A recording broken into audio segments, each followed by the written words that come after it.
Assalamualaikum warahmatullahi wabarakatuh. Perkenalkan, saya Anissa Chandraniti Lestari dengan NIM 240101201300045 dari jurusan Matematika Universitas Diponegoro. Pada semester ini, saya sedang menjalani KKN konversi. Konversi ini diambil dari kegiatan studi independen di Mitra Selerats. Pada kegiatan studi independen yang saya ikuti ini, terdapat beberapa materi yang diberikan. Salah satunya adalah materi Python. Dalam materi Python terdapat banyak pembahasan yang menurut saya sangat menarik dan bermanfaat untuk bekal karir data analis di masa depan. Oleh karena itu, saya akan membagikan sedikit materi dan ilmu yang telah saya dapat dari pembelajaran tersebut. Teknologi yang semakin berkembang, serta kebutuhan yang semakin meningkat dalam pengelolaan data yang besar, keberadaan data analis menjadi semakin penting dan menjadi salah satu karir yang paling menjanjikan di masa depan. Data analis merupakan seseorang yang memiliki kemampuan menganalisa data untuk memecahkan masalah dalam bisnis. Python merupakan bahasa pemrograman yang populer dan banyak digunakan di berbagai bidang. Python juga merupakan bahasa pemrograman yang mudah untuk dipelajari karena sintaksnya yang sederhana dan mudah dipahami oleh orang yang tidak memiliki pengalaman dalam pemrograman. Lalu, apa aja sih yang bisa kita lakukan dengan Python? Tentu ada banyak hal yang bisa kita lakukan dengan Python. Antara lain, kita dapat mengolah data, melakukan visualisasi data, cleaning data, partisi data, membangun sebuah web, dan masih banyak hal lain yang bisa kita lakukan dengan Python. Python juga memainkan peran penting dalam big data. Hal ini banyak digunakan untuk menganalisis potongan data besar yang tersedia dan mengekstrak informasi spesifik. Python digunakan dalam big data karena memungkinkan pemrosesan data yang cepat, aman, dan akurat. Kemudian, Python juga digunakan dalam artificial intelligence. Tentu kita sudah pernah mendengar mengenai AI tentang daftar putar rekomendasi berdasarkan yang pernah kita dengar sebelumnya. Nah, untuk contoh ini adalah Spotify. Spotify menggunakan Python di basis kode mereka. Kemudian, Python juga digunakan dalam web developer. Web developer memiliki kemampuan untuk membuat dinamis dan aplikasi web yang sangat aman dengan Python. Selain itu, Python juga digunakan dalam gaming. Penggunaan utama Python dalam gaming adalah bentuk scripting, di mana Python bisa ditambahkan untuk penyesuaian ke mesin game inti. Pada pembelajaran ini, kita akan belajar mengenai dasar-dasar pemrograman Python. Sebelum itu, kita harus tahu dulu, apa sih Python itu? Python merupakan bahasa pemrograman komputer yang memungkinkan kita untuk memanfaatkan sepenuhnya kekuatan komputer dalam bahasa yang bersih dan mudah untuk dimengerti. Python adalah bahasa pemrograman yang dibuat pada akhir 1980-an oleh Guido van Rossum di Centrum Wiskunde dan Informatika atau CWI di Belanda. Lalu, apa itu Python dan kenapa harus Python? Python merupakan bahasa pemrograman yang ditujukan untuk pemrograman tujuan umum dan termasuk dalam kategori bahasa pemrograman tingkat tinggi, namun mudah untuk dipahami. Kemudian, Python juga memiliki konsep desain yang bagus dan sederhana. Kode Python juga jauh lebih sedikit daripada kode yang ditulis dalam bahasa pemrograman lain seperti bahasa pemrograman C, C++, dan Java. Nah, karena kode yang lebih sedikit tersebut, Python dapat meningkatkan produktivitas dan menghemat waktu bagi pemrogram. Program yang ditulis dengan Python juga dapat berjalan di hampir semua sistem operasi seperti Linux, Windows, Mac, dan lain-lain. Python juga memiliki banyak dukungan pustaka. Python juga merupakan bahasa multifungsi, dan yang paling penting, Python gratis dan open source meskipun digunakan untuk tujuan komersial. Selanjutnya adalah tools atau alat yang digunakan untuk bahasa pemrograman Python. Ada banyak tools yang bisa kita gunakan dalam bahasa pemrograman Python, antara lain seperti Anaconda. Tentu kita sudah sering mendengar tentang Anaconda ini. Anaconda ini open source terhadap Python dan R. Anaconda digunakan untuk menyederhanakan pengelolaan dan penyebaran paket. Nah, distribusi ini menyertakan paket ilmu data untuk Windows, Linux, dan macOS. Namun, Tidak semua PC memiliki spesifikasi yang sesuai dengan Anaconda, jadi tidak semua komputer bisa menggunakan Anaconda. Kemudian ada Jupyter Notebook. Jupyter Notebook adalah aplikasi web open source yang memungkinkan kita untuk membuat dan berbagi dokumen yang berisi kode langsung, persamaan, visualisasi, dan teks narasi. Nah, penggunaannya tuh meliputi data cleaning and transformation, numerical simulation, statistical modeling, data visualization, machine learning, dan masih banyak lagi. Dan yang terakhir itu ada Google Collaboratory. Collaboratory memungkinkan Anda untuk menulis dan mengeksekusi Python di file peramban dengan zero configuration required, free access, dan mudah untuk berbagi. Google Collaboratory ini berbasis cloud. Jadi semua komputer bisa menggunakan Google Collaboratory. Python identifier atau variabel. Python identifier adalah nama variabel, fungsi, kelas, modul atau lainnya objek Python, dan Python identifier yang valid sesuai dengan aturan berikut ini. Nah, ada beberapa aturan dalam Python identifier. Antara lain, yang pertama, dimulai dengan huruf kapital A sampai Z, huruf kecil a sampai Z atau garis bawah. Kemudian aturan yang kedua yaitu mencakup 0 atau lebih huruf, garis bawah, dan angka 0 sampai 9. Kemudian spasi tidak diperbolehkan dalam nama variabel. Jadi kita bisa menggunakan garis bawah sebagai pengganti spasi. Kemudian nama variabel tidak bisa menggunakan kata kunci Python yang sudah ada seperti if, while, for, dan lain sebagainya. Nah, catatan Python identifier tidak boleh berisi karakter seperti @ $, dan %. Python merupakan bahasa case sensitif, jadi ABC kapital dan ABC huruf kecil dalam Python itu pengidentifikasiannya berbeda. Selain itu, Python juga memiliki konversi penamaan berikut, yaitu nama kelas dimulai dengan huruf besar dan semua pengenal lainnya dengan huruf kecil. Selanjutnya, lines dan indentation. Indentasi adalah penulisan sintaks yang menjorok ke dalam. Indentasi sangat mempengaruhi hasil eksekusi. Kode program yang aktif sisi kiri yang sama dibaca sebagai blok. Untuk membasuh blok cukup dengan menyisakan spasi atau tab di sebelah kanan. Mengapa indentasi diperlukan? Karena beberapa perintah seperti if dan else membutuhkan indentasi untuk memisahkan mana bagian if dan mana bagian else. Nah, ini sebabnya Python membutuhkan indentasi. Kemudian multiline. Multiline statement dalam Python dapat diakhiri dengan baris atau karakter backslash.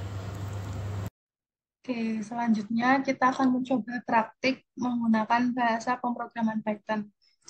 Mungkin ini praktik sederhana mengenai dasar-dasar pemrograman Python. Untuk tools yang digunakan, kita menggunakan Google Collaboratory, karena mengingat jika kita menggunakan Anaconda, tidak semua spesifikasi komputer itu sesuai. Jadi untuk memudahkan dan mencari aman, kita bisa menggunakan Google Collaboratory. Nah, di sini ada berbagai macam tools. Nah, ini ada code, ada text. Code ini tuh untuk memasukkan sintaks, dan teks ini untuk memasukkan kalimat atau teks. Di sini juga ada runtime. Runtime itu ada run all, run before, run selection, run after, run the focus cell. Ini itu untuk ngerun di kode yang kita masukkan sintaksnya. Oke, yang pertama ini kita tentang data type atau data type Python. Nah, ini tuh kita menggunakan teks untuk memasukkan kalimat ini. Nah, data type di Python tuh ada beberapa. Yang pertama itu ada tipe teks berupa string. Kemudian untuk tipe numerik itu ada integer, float, dan kompleks. Untuk tipe sequence itu ada list, tuple, set, dan range. Untuk tipe mapping itu ada dict. Untuk tipe set itu ada set dan frozen set. Tipe boolean itu ada boolean. Untuk binary itu ada bytes array, dan memory view. Dan untuk non-type itu ada non-type. Nah, ini ada beberapa contoh penggunaan tipe data di Python. Contohnya X kita definisikan sebagai hello world, itu tipe datanya string. Yang untuk string sendiri kita harus menggunakan petik 2 di awal dan di akhir kalimatnya sehingga dapat terbaca. Kemudian untuk contoh selanjutnya kita definisikan X sama dengan 20, dan ini untuk tipe datanya itu tipe data integer. Kemudian selanjutnya kita definisikan X sebagai 20,5, ini tipe datanya float. Untuk X sama dengan 1C, ini tipe data kompleks. Dan X sama dengan range 6, itu tipe datanya range. Dan masih banyak lagi, bisa dilihat di layar. Oke, kemudian kita beralih ke variabel. Variabel adalah tempat untuk menyimpan nilai data. Di Python ini tidak memiliki perintah untuk mendeklarasikan variabel. Ini untuk contoh variabel. Nih, contoh variabel untuk tipe data integer itu kita definisikan X sebagai 25. Untuk contoh variabel tipe data string, kita definisikan Y sama dengan hello world. Dan untuk tipe data float itu kita definisikan Z sama dengan 24,75. Nah, kita coba untuk running sintaks ini.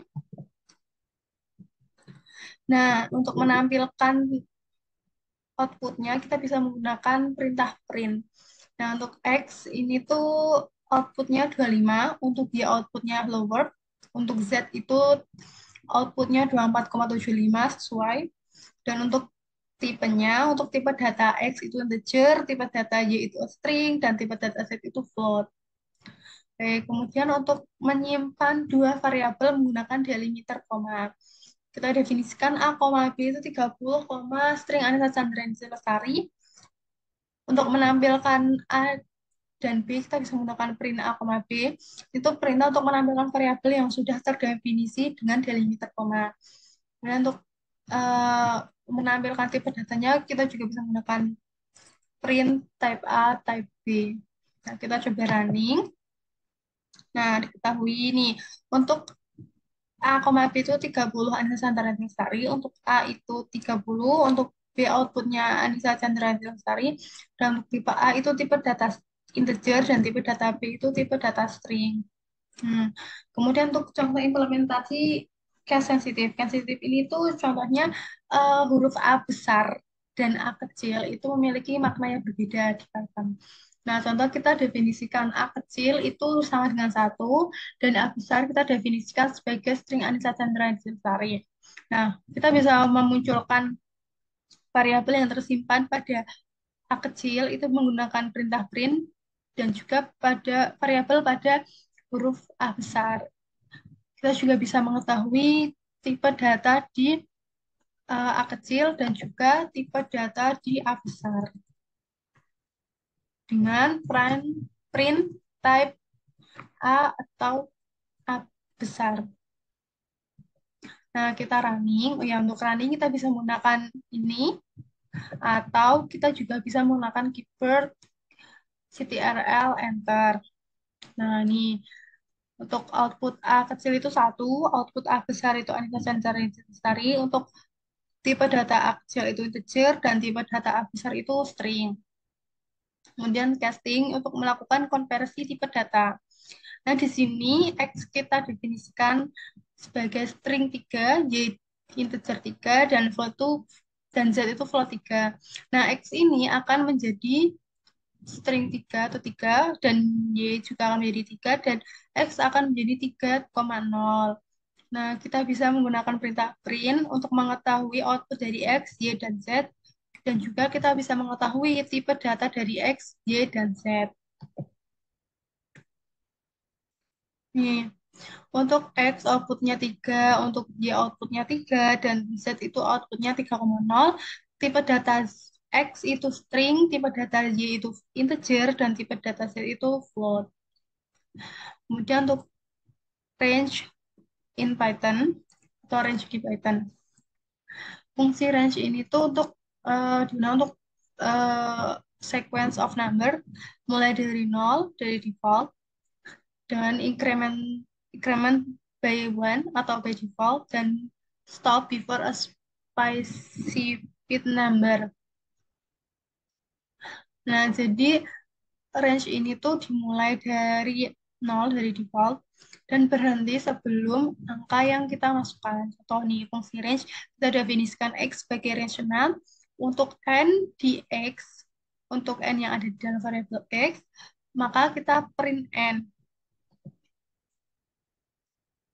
Nah, jadi nilai N-nya itu adalah mulai dari 0, 1, 2, 3, 4, dan 5. Jadi range ini tuh berhenti pada angka sebelum angka yang kita masukkan. Nah, ini untuk range N, 0 kurang dari sama dengan X sama kurang dari N. Misalnya kita range 6. Nah, artinya 0 kurang dari sama dengan X kurang dari 6. Jadi angka yang masuk ke dalam range tersebut itu ada 0, 1, 2, 3, 4, dan 5. Untuk sintaks range itu ada range, kurung start, stop, step. Nah, ini contoh jika start dan stop didefinisikan. Kita definisikan X sebagai range 1,10, di mana 1 itu startnya dan 10 itu stopnya. Nah, for n in X, print n. Ini hasilnya, jadi untuk range 1,10 itu angka yang masuk di dalamnya ada 1, 2, 3, 4, 5, 6, 7, 8, dan 9. Kemudian materi selanjutnya itu tipe numerik. Tipe numerik itu ada tiga, ada integer, ada float, dan ada kompleks. Untuk integer ini tuh bilangan bulat, negatif atau positif, tanpa koma. Jadi dalam integer ini tidak ada koma atau desimal. Kemudian untuk float itu bilangan angka, negatif maupun positif dengan koma. Dan kompleks ini tuh biasanya bilangan dengan imaginary. Kita ke contohnya, kita definisikan A sebagai 20, itu merupakan tipe data integer, B sama dengan 75,95 yang merupakan tipe float, dan C sama dengan 1C yang merupakan tipe kompleks. Kita coba running. Nih, jadi output dari A, B, C adalah 20, 75,95, dan 1C. Untuk tipe data A itu integer, tipe data B itu float, dan tipe data C itu kompleks. Oke, selanjutnya ada operator aritmatik di Python. Operator aritmatik ini digunakan untuk nilai numerik untuk melakukan operasi matematika yang umum kita gunakan. Operatornya itu ada penjumlahan, pengurangan, perkalian, pembagian, modulus, eksponensial, dan float division. Nih contoh untuk operator penjumlahan itu X plus Y, untuk pengurangan itu X min Y, dan lain sebagainya. Nah, kita coba untuk operasi matematika yang dasar. Kita definisikan X sama dengan 20 dan Y kita definisikan sama dengan 6. Untuk penjumlahan, kita bisa menggunakan perintah print X plus Y, pengurangan print X min Y, perkalian X bintang Y, eksponensial print X double bintang Y, pembagian X slash Y, dan untuk modulo dan floor division juga kita berikan. Nah, outputnya untuk penjumlahan X plus itu ada 26, untuk pengurangan X dan Y itu ada 14, perkalian X dan Y itu 120, bagi eksponensial X dan Y itu ada 600, ada 64.000, dan untuk pembagian itu ada 3,3333335, untuk modulonya itu 2, dan untuk floor division itu ada 3. Baik, sekian pemaparan materi dari saya. Kurang lebihnya saya mohon maaf. Semoga bermanfaat. Wassalamualaikum warahmatullahi wabarakatuh.